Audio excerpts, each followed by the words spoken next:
Comeback is a big word in the terminology of the Green Bay Packers. But for number 10, Lynn Dickey, it is the motivating force that keeps this often injured, often frustrated quarterback running. Throughout Dickey's 7-year career, injury and a weak supporting cast have combined to subdue number 10. But last Sunday against the New Orleans Saints in the Superdome, Dickey began getting some of the team help he has long needed, as the Packers sped to an early lead on the open field brilliance of number 40, Willard Harrell.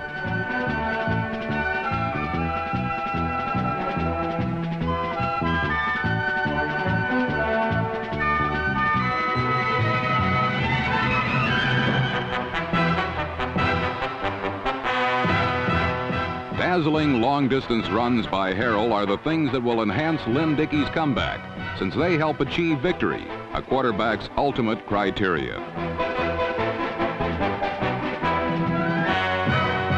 Dickey certainly has the arm to win, and it is certain receivers like Ken Payne won't hurt his chances for a successful season. 24 first-half points confirmed the Packers' revival. But in the second half, the comeback tide shifted towards the game's other quarterback. Like Lynn Dickey, number 8 Archie Manning's injury-prone condition has combined with traditionally weak teams to keep him from fulfilling expectations.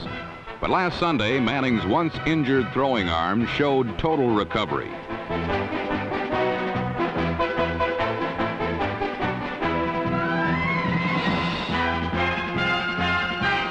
The Saints scored 20 second-half points, but despite 225 passing yards, Manning's bid for victory finally tumbled beneath a fourth-quarter Packer barrage.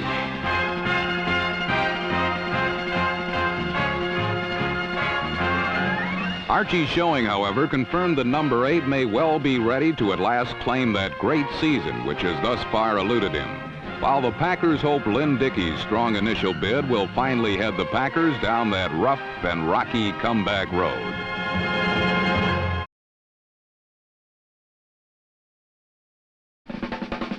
In Green Bay, quarterback Lynn Dickey and the Packers likewise cannot afford to lose, for Packer backers have endured just about all the defeat they're willing to take. Last week against Houston, Green Bay displayed the kind of skilled execution that once made them champions.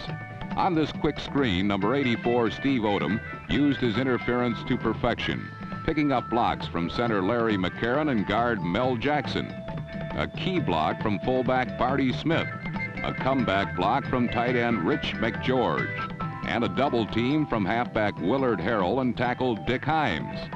Now that's the way plays are diagrammed on the blackboard. In the replay, note the way Odom hesitates, allowing the play to take shape before making his cut.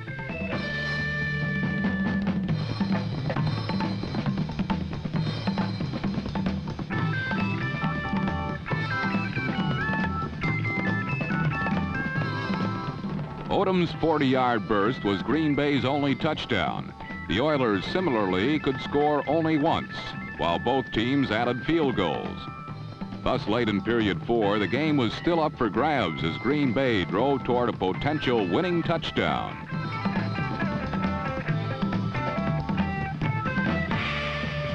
But cruel fate intervened as number 19, Willie Alexander, carried this interception 95 yards for the game's decisive score.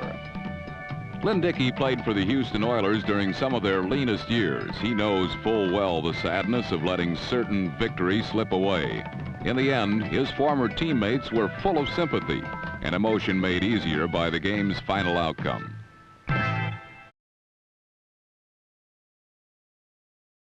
The Minnesota Vikings appear high in the tower of this division. Their defense is playing sterling football. So sterling, in fact, last week the Green Bay Packers had to perform incredible feats just to score 7 points.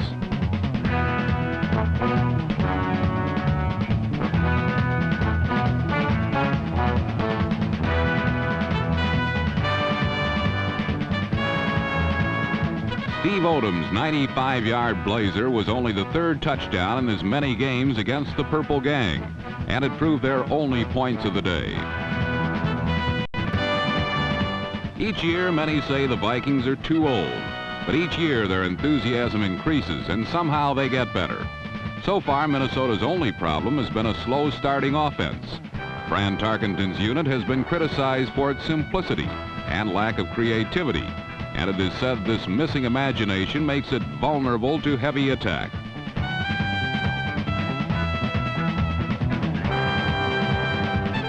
But facts show Minnesota is one of the NFL's most consistent winners over the past 10 years. And it was simple but effective football that defeated the Packers last week 19-7. And it will probably be these basics that will guide this team to the playoffs once again.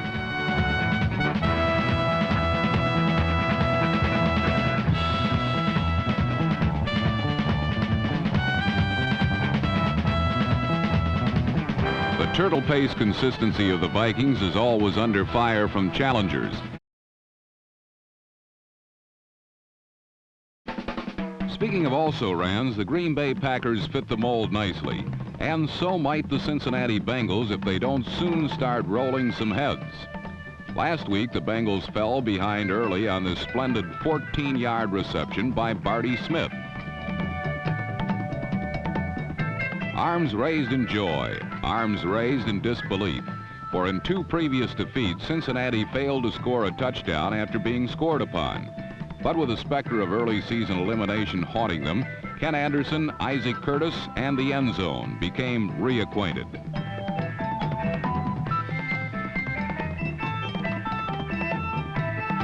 Cincinnati's problems to date surprisingly have been offensive problems. But last Sunday, the Bengals ran off 65 plays at more than 5 yards a crack. It was a good feeling. Cincinnati prevailed over Bart Starr's punchless Packers 17-7, staying abreast of the rest in the rugged AFC Central Division. And what about the rest?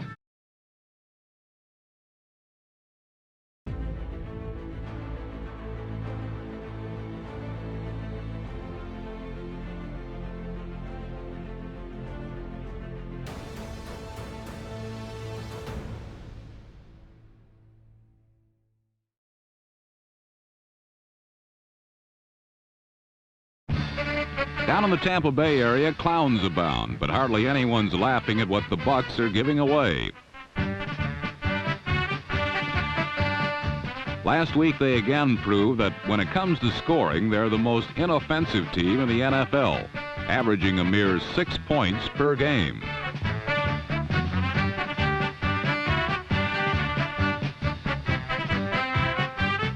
But one thing the Buccaneers do have is a defense that packs a wallop.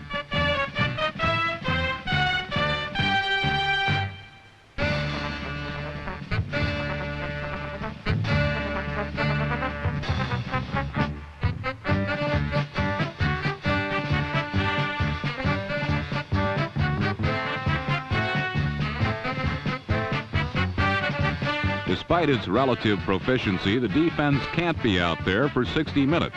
And when they're not, then bad things happen. Number 51, Jim Gueno, blocked this punt. And that was all the Packers needed to set up a 5-yard Eric Torkelson score and a 13-0 win, their second of the season.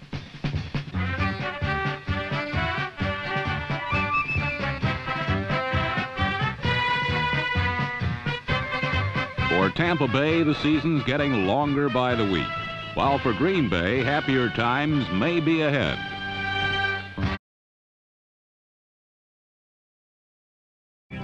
Meanwhile, in Green Bay, the back of Walter Payton's shirt was all the Packers got to see.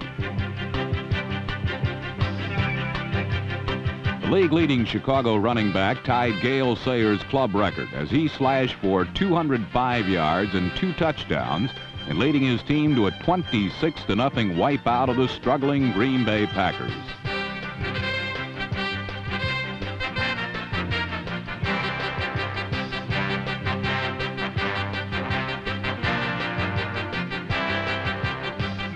But while Payton glides toward a rushing title, his Bears will have their problems in their quest for the NFC Central Division title.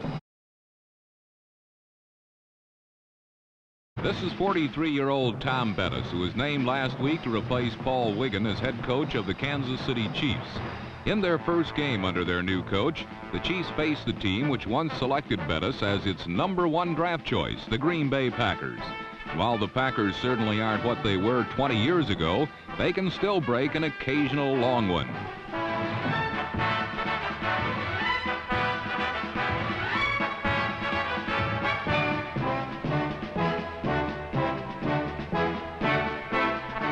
Number 34 is a rookie running back from Memphis State named Turdell Middleton.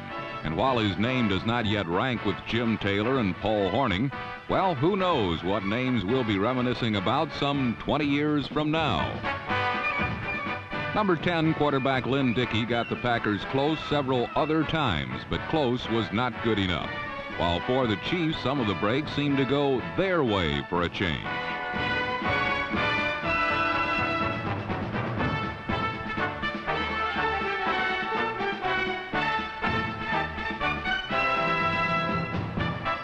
Newly reinstalled quarterback Mike Livingston led the Chiefs on several good drives, one of which ended with this touchdown pass to Henry Marshall, number 89.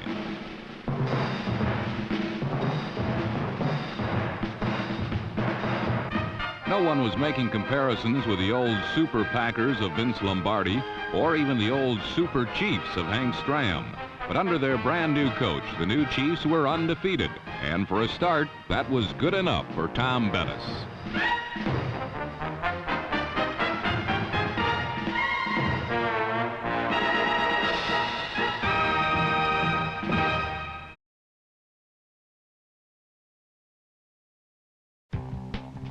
Thus far, the Los Angeles Rams have not packed the devastating punch most had expected. But last Sunday against the Green Bay Packers, one blow was enough to boil some bad blood between these two teams.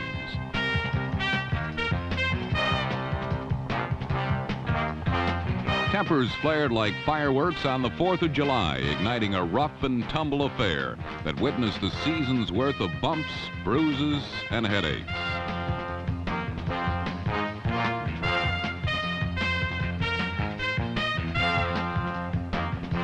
Los Angeles survived to register a field goal and 3 touchdowns, the longest being this Pat Hayden to Terry Nelson's strike of 6 yards.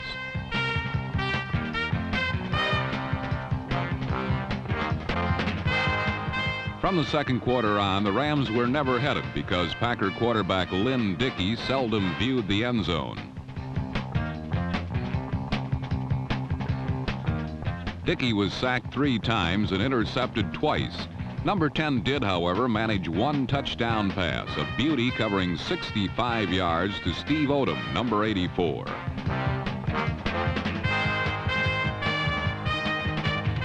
But it wasn't a good day for Green Bay, for not only did they lose the game 24-7, they also lost Lynn Dickey with a broken leg on the last play of the game, an occurrence that will certainly make an already difficult season even more so.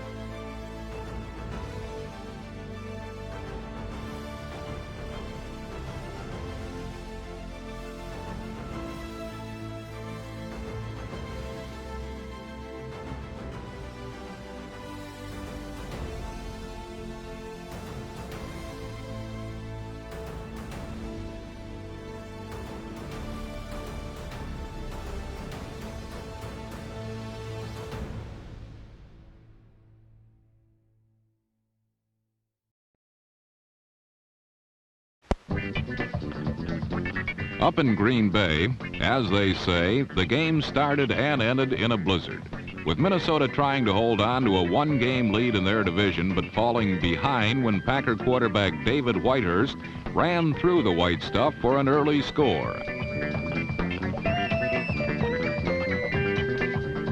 Viking quarterback Bob Lee dared only 8 passes, but one that spun through the flakes for 40 yards to Sammy White proved to be the margin of victory.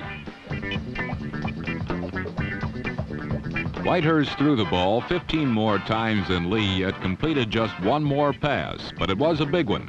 A 34-yarder to Bert Askson that brought Green Bay to the Viking 5-yard line.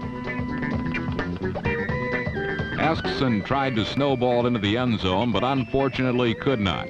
And the always clutch Minnesota defense, Bobby Bryant especially, saved the Vikings once more as their 13-6 victory preserved a one-game lead in the NFC Central Division.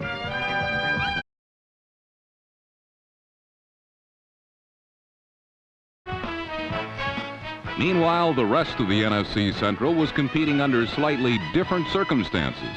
In Green Bay, they have a heated field, which means that the Lions and the Packers were playing on an old-fashioned surface called mud. But the overall effect was about the same as in Tampa Bay. Not much offense and not much scoring.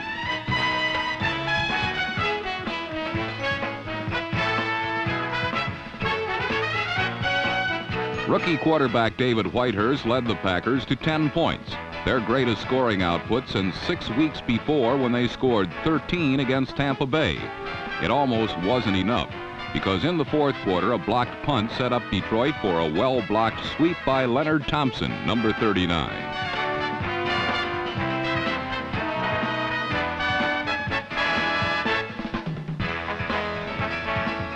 Green Bay later took an intentional safety, which made the final score Packers 10, Lions 9. That may not seem very significant to most fans around the country, but in Green Bay it meant the end of a 5-game losing streak, the longest since 1959, Vince Lombardi's first year as Packer coach.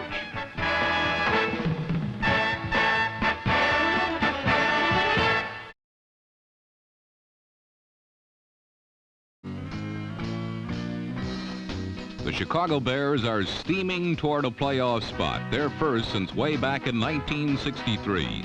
But despite their Super Bowl aspirations, there still are a few bugs in the Bears system.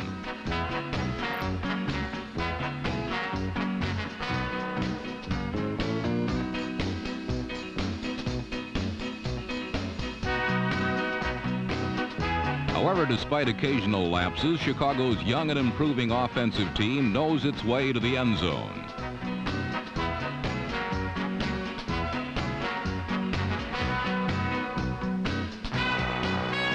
Last Sunday against Green Bay, the Bears scored 3 times, first on a pass to wide receiver James Scott. But Green Bay hung tough. So in period 4, number 69 guard Reeve Sori led the franchise around the corner for the clincher.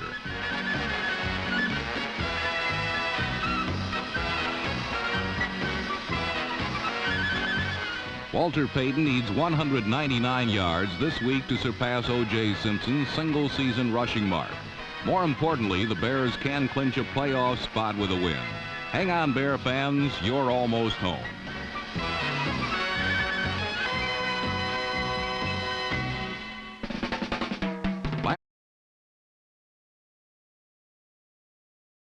Meanwhile, up in chilly Green Bay, the San Francisco 49ers stirred up a cool breeze when number 40 Wilbur Jackson whisked for 29 yards and a touchdown. But the Packers had some weapons of their own. Rookie quarterback Dave Whitehurst had his best day as a pro, completing 17 of 22 passes, including this toss to tight end Rich McGeorge, number 81. Still, it took the Packer defense to pull the game out.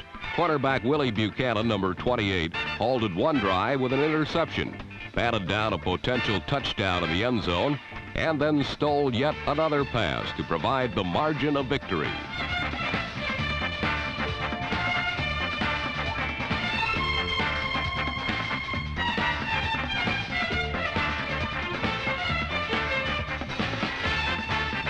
Buchanan's touchdown return helped coach Bart Starr complete his 20th year of association with the Packers on a winning note. For a club like Green Bay that is just playing out the season, that means a great deal.